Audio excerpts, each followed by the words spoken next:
Audio पुराण के सौजन्य से आप सुन रहे हैं श्रीमद् भागवत महापुराण महात्म्य छठा अध्याय सप्ताह यज्ञ की विधि भाग 3।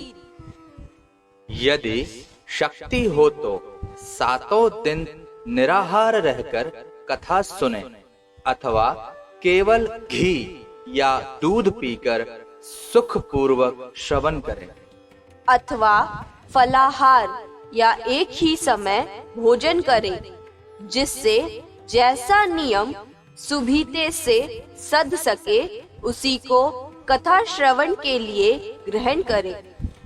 मैं तो उपवास की अपेक्षा भोजन करना अच्छा समझता हूँ, यदि वह कथा श्रवण में सहायक हो। यदि उपवास से श्रवण में बाधा पहुँचती हो तो वह किसी काम का नहीं। नारद जी नियम से सप्ताह सुनने वाले पुरुषों के नियम सुनिए।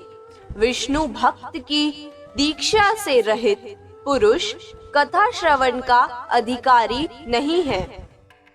जो पुरुष नियम से कथा सुने उसे ब्रह्मचर्य से रहना, भूमि पर सोना और नित्य प्रति कथा समाप्त होने पर पत्तल में भोजन करना चाहिए। दाल, मधु, तेल, गरिष्ठ अन्न, भाव दूषित पदार्थ और बासी अन्न, इनका उसे सर्वदा ही त्याग करना चाहिए। काम, क्रोध, मद, मान, मत्सर, लोभ, दंभ, मोह और द्वेष को तो अपने पास भी नहीं फटकने देना चाहिए। वह वेद, वैष्णव, ब्राह्मण, गुरु, गोसेवक तथा स्त्री, राजा और महापुरुषों की निंदा से भी बचे। नियम से कथा सुनने वाले पुरुष को राजस्वला स्त्री, अंत्यज, मलेच्छ, पतित, गायत्रीहीन द्विज, ब्राह्मणों से द्वेष करने वाले तथा वेद को न मानने वाले पुरुषों से बात नहीं करनी चाहिए।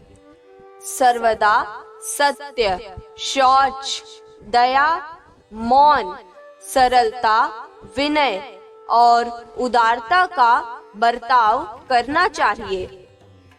धनहीन, क्षय रोगी, किसी अन्य रोग से पीड़ित, भाग्यहीन, पापी, पुत्रहीन और मुमुक्षु भी यह कथा श्रवण करें।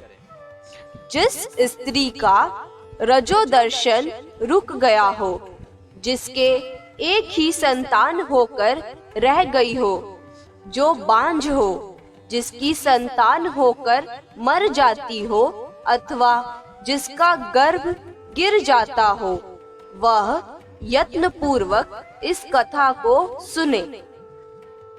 ये सब यदि विधिवत कथा सुने तो इन्हें अक्षय फल की प्राप्ति हो सकती है। यह अत्युत्तम दिव्य कथा करोड़ों यज्ञों का फल देने वाली है। इस प्रकार इस व्रत की विधियों का पालन करके फिर उद्यापन करें। जिन्हें इसके विशेष फल की इच्छा हो, वे जन्माष्टमी व्रत के समान ही इस कथा व्रत का उद्यापन करें। किंतु जो भगवान के अकिंचन भक्त हैं, उनके लिए उद्यापन का कोई आग्रह नहीं है। वे श्रवण से ही पवित्र हैं, क्योंकि वे तो निष्काम भगवत भक्त हैं।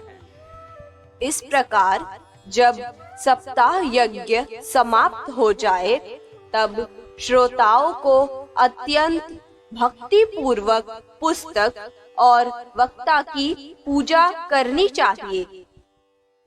फिर वक्ता श्रोताओं को प्रसाद, तुलसी और प्रसादी मालाएं दे तथा सब लोग मृदंग और झांझ की मनोहर ध्वनि से सुंदर कीर्तन करें।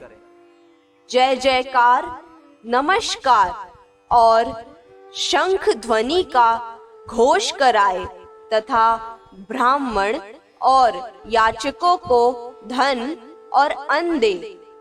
श्रोता विरक्त हो तो कर्म की शांति के लिए दूसरे दिन गीता पाठ करें, गृहस्थ हो तो हवन करें।